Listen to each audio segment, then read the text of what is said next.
The triumph of Gilas Pilipinas in the 19th Asian Games is and will always be a momentous occasion for this basketball-loving nation. It also marked the end of an odyssey for our guest tonight at the Continental meet, 25 years in the making. Joining us today for an all-out conversation is the winningest coach in the PBA and the man who led Gilas to win the historic gold medal in the 19th Asian Games, the one, the only Coach Tim Cone, for his first interview since winning the gold in the Asian Games. Coach Tim, he's joining us via Zoom live. Welcome back to Manila. Welcome back to the show, and congratulations. How are you doing, Coach Tim? Well, a little under the weather. I think the World Cup, the Asian Games, the travel to see my sisters, I think it all took its toll on me, and I got hit. But I'm under the weather, but I'm getting better and ready for practice on Monday. Coach, before we talk about practice, Barangay Ginebra, the upcoming PBA season, let's talk about the Asian Games. Because as I said, this is your first interview, right, Coach, since winning the gold in China? Since I arrived at the airport. I had an interview at the airport when we arrived back. But since that time, within that 24 hours, no, I haven't had a chance to speak to anybody. I've been away, and now I've been sick, and this is the first day I've kind of got my bearings. First on CNN Philippines, first live TV. That just means you love me, Coach. Okay, take me back to that moment. Let's go back to that moment, Coach, when you heard that final buzzer, and then you secured a gold. And talking about this gold medal match against Jordan, what went through your head right away? Well, in real talk, the Jordan game was almost anticlimactic in many ways after the games we played. 1-point game against Iran and the 1-point game against China. Justin Brownlee was miraculous. He wasn't, he was almost inhuman in that China game. And so when we came into Jordan, we had a comfortable feel because we felt like we knew what we wanted to do this time around. And I guess the feel was, would we have enough at the end, enough energy at the end to pull it off? But I don't know. Honestly, I don't want to sound arrogant or anything like that, but we really felt we were going to beat Jordan. And so to us, I guess it was a little bit anticlimactic, but, just the thrill of winning the gold and seeing the players celebrate. And it was kind of surreal because, we just didn't really think we were going to be there at all. Coach, and that was exactly what Chris Ross said yesterday as well. We had him here on the show last night. And he also said that when we beat China, well, we were really confident we were going to win it all, get the gold. Coach, we got the results of your games on our screens right now, I believe. We're gonna flash them. And there it is. Here it is. When in the group stages, you beat Bahrain, beat Thailand. You lost to Jordan in the group stage. Then you beat Qatar in the quarters, beat China in the semis, beat Iran in the quarters, and then beat Jordan in the finals. But that one game, yes, you mentioned it already, that the Jordan gold medal match seemed anticlimactic because of how we beat China at China by 1, down 20. Was there a point in that game, Coach, where you thought, I don't think we can do this. I don't think we can beat China? Certainly. When you go down by 20 points, your odds of winning the basketball game is not very good. I just remember at halftime we were down 18, 48 to 30. And I remember that we walked into the halftime and we were actually very calm about everything. I sat down in a chair, which is I don't usually do at halftime. I just sat in a chair in front of the team, and we just talked about, needing to make stops, and we needed to recover our defense. And then collectively, we all turned around to Justin and said, Justin, you just got to kind of open it up. You got to do your thing. And boy, did he respond. He really did his thing there in the second half. And, you ought to give the other guys, the whole team, credit for the number of stops that we made in that second half, the number of crucial stops we made. And if you think about it, they outscored us by 18 in that first half, but we turned around and outscored them by 19 in the second half. So I mean, it was phenomenal in the way it happened, and Justin making those last 2 threes. Like I said, it was like a miracle. It even seemed it seemed inhuman at that point. Like that just doesn't happen. And it was like a movie being scripted. And I think that was honestly where we won the gold, was right at that moment on that second 3-point shot by Justin, and then the stop on the other side of the floor. Coach, that Asian Games wasn't your first A-Shad tournament. Back in 1998, we all know you led that Centennial team to a bronze medal finish, and it was a proud moment, but heartbreaking as well. This year, you had your redemption of sorts in the Asian Games.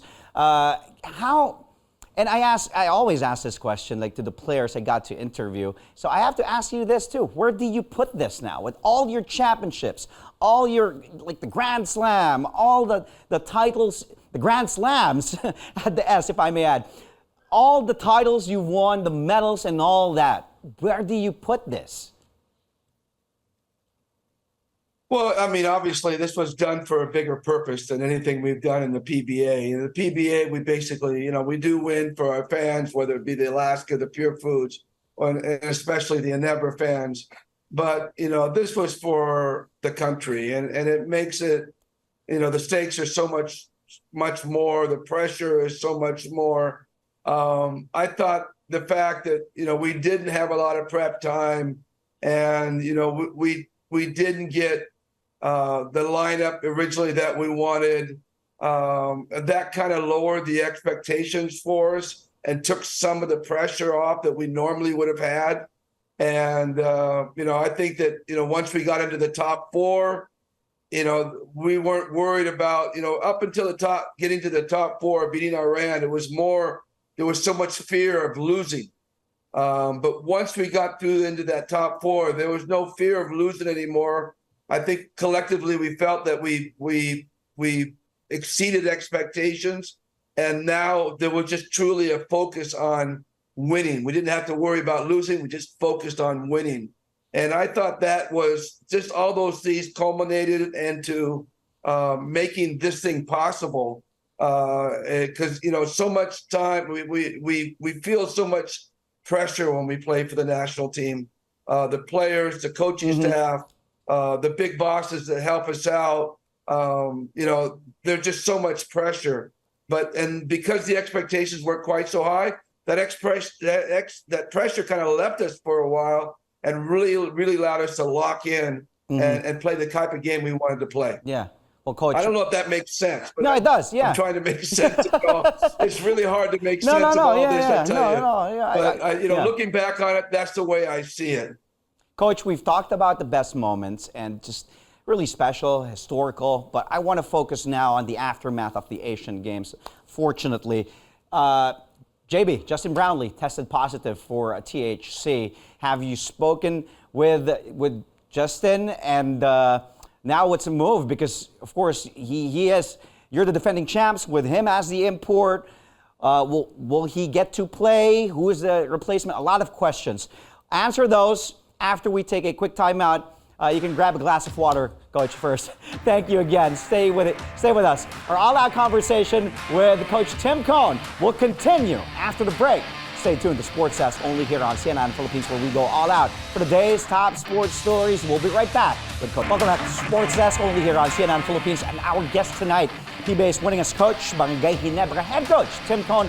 Earlier, we talked about the moments in the Asian Games, the gold medal in China. But, Coach, I want to focus on, again, the aftermath of the Asian Games. I told you this before we took a break. Justin Brownlee testing positive for THC. Have you talked to Justin? Do you have any idea where that THC probably came from? First of all, it was a real shock. We didn't know anything until a couple of days later after we had returned to the to the country. I remember we were having the post-game dinner, and we were all waiting for Justin and Calvin to come to the dinner because they were left behind at the stadium because they were the ones selected to be randomly tested. And so we waited a couple hours, 2 or 3 hours for them to show up. But we had no clue that anything was going to happen at that point. I don't know where it could have happened.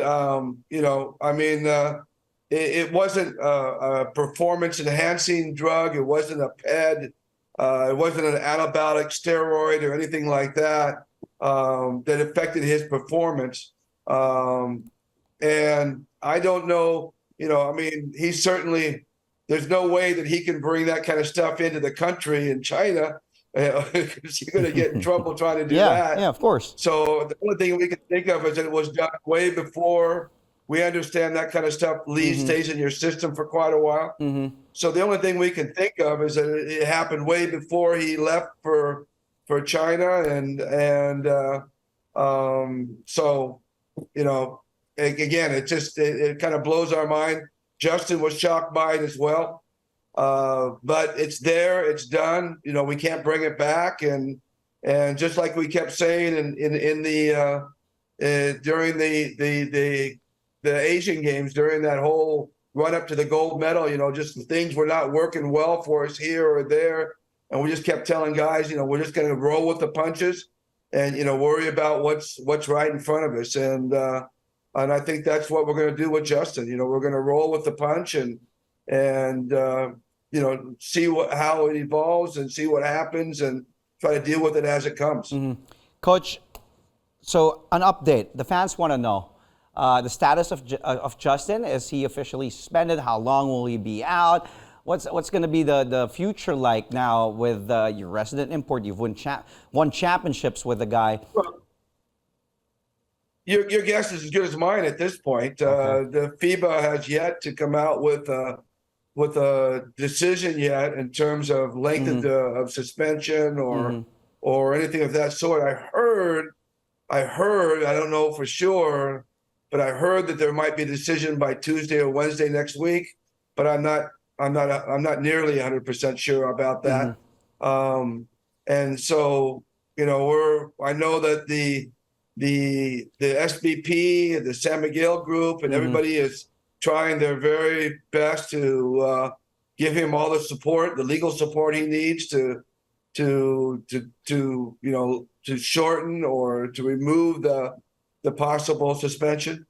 In the meantime, we have searched out another import. We're bringing in Tony Bishop, the ex-Morocco import that we played against in the finals. Okay. A couple of years ago. So. He was a guy that we had such a tough time with, such a tough time defending because he was so versatile and so level-headed, and we couldn't get under his skin. So, we just one of the first guys we thought about, and we were fortunate that he was just about ready to go to Mexico to be an import, but we caught him just in time, and we got him to come on over for us. So I think he's arriving either tomorrow morning or in the afternoon, and we'll get to practice with him on Monday. That's awesome. Thank you for telling me that. Tony Bishop will be Ginebra's import for the Commissioner's Cup.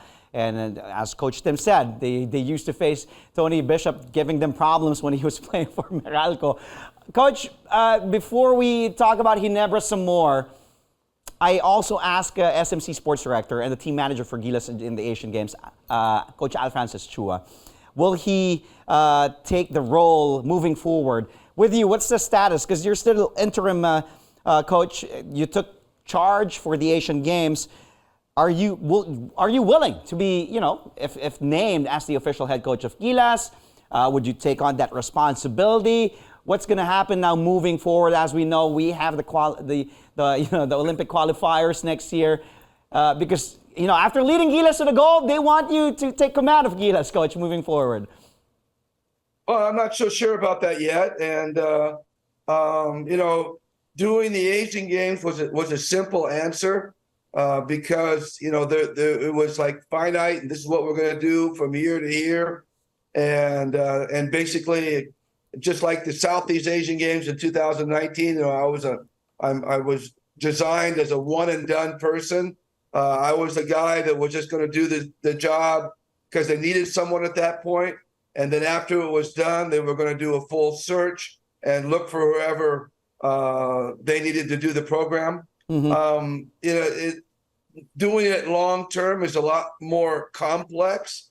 It's a much more complex question and deserves a more complex answer, which I don't have at this point. It's just so many things. Where is the program going? How is it going to go? I think these are the things that I've had private conversations with Coach Al Francis,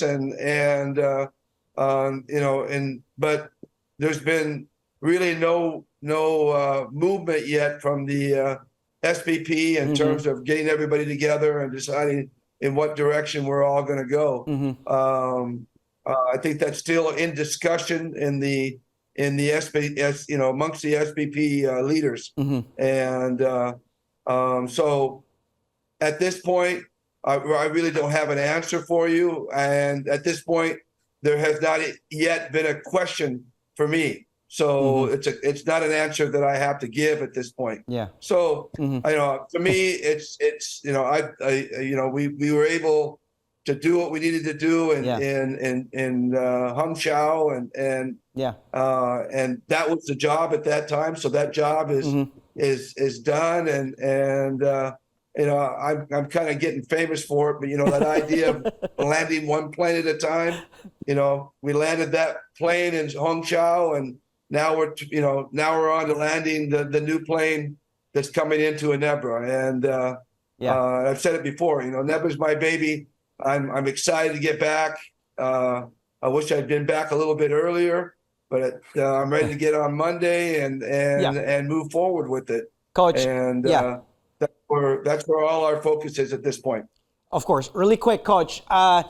I wish we had more time. L.A. Tenorio, he's not in the official lineup despite being cleared to play, cleared of cancer. Is L.A. going to be part of the coaching staff, part of the team? Can you clarify here on the show, Coach? Well, he's practicing every day, and but he has a personal target that he has set with his doctors. I think the first week of December. They want to get him in the proper shape and continue to monitor him for a while and see how his body reacts to being pushed hard before he actually starts to get into games. So our target for him is around the first week of December. And yes, in the meantime, he is, helping out the coaching staff. But I think right now his focus is really trying to get his body right into so he can play in December.